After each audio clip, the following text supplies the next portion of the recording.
The eagle has landed.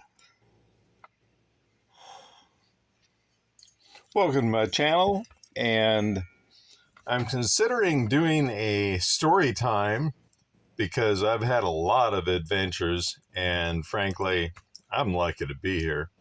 So I try to remind myself that, try to stay happy, and I can say that I've probably lived and had more close calls. I've had people amazed and tell me I must have 9 lives. Believe me, it's a lot more than 9.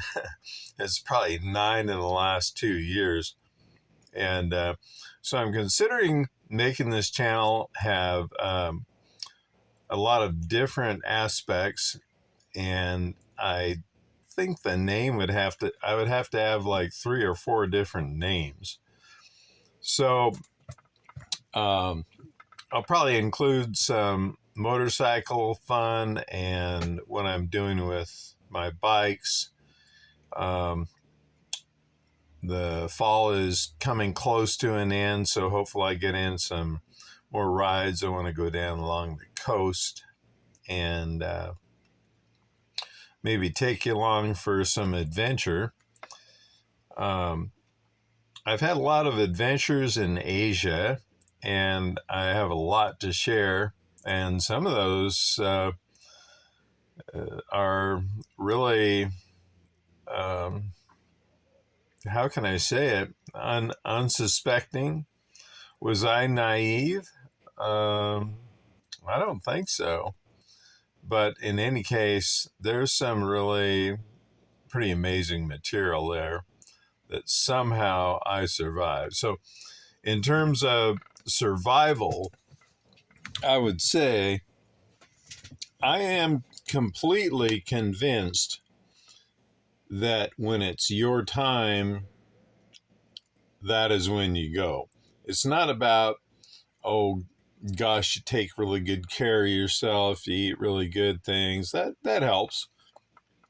But when it comes down to it, I am going to tell you, you're not going to die until it's your time.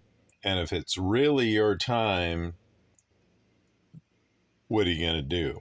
You have no choice. It is, I feel it is predestined to a certain degree. So with that, I could tell you some stories about my travels to Thailand and very close calls in Cambodia. I'll tell you one little story. And this was an evening out to dinner with my Cambodian sweetheart at the time. And you have to remember her English is at least her third language. So her main language would be Thai or Cambodian, Khmer. So anyway, we go out for a nice dinner. We're riding a KTM Duke that I'd recently bought. It has saddlebags and 6-speed, slipper clutch, real quick little bike. And so the two of us on the bike, it's just getting dark, and we pull out along the boulevard near the park, and there's kind of a canal that runs through SiemReap, the city next to Angkor Wat, the amazing wonder of a temple. And so just pulling out, turning to the right, and I'm just starting out in first gear. There was some scooter back there behind me a little ways, and I knew he was not coming up on me. And I'm just shifting to second gear, and I hear this clunk. And my God, I looked at the bike, and I was in second gear. The bike was still moving. It seemed okay. And meanwhile, the Cambodian sweetheart on the back is lost in her words. She can't hardly speak. She's speaking Thai and Khmer. She can't get it out in English. And by then I was already going for third gear, so I was up to speed. And finally, I'd kind of looked down next to me, and I didn't see anything when I heard the crash grind. Finally, she told me that somebody almost hit us, and another. They're all scooters, all Honda scooters almost. Evidently, he was screaming along, no lights, and hit the other scooter that was going slower, trying to avoid crashing into us. So by then, I was already 2 blocks away, and I was just going, well, what am I going to do? Wipe the blood off his knees? Because the guy was obviously at fault. And if I'm there, suddenly I'm the foreigner that's always at fault. The foreigner has money, the foreigner did something, and you're just there. Because you're there, you're guilty. That's usually how it works.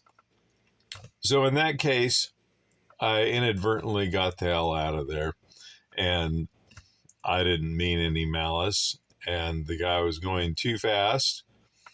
So that's what happens all the time.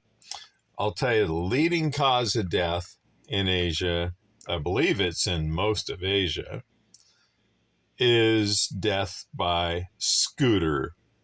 Not motorcycle, but scooter. And I've seen 2 or 3,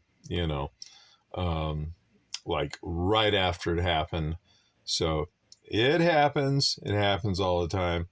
And if it doesn't happen to you, it's because you're lucky, or because you don't drive drunk, or what's the other one?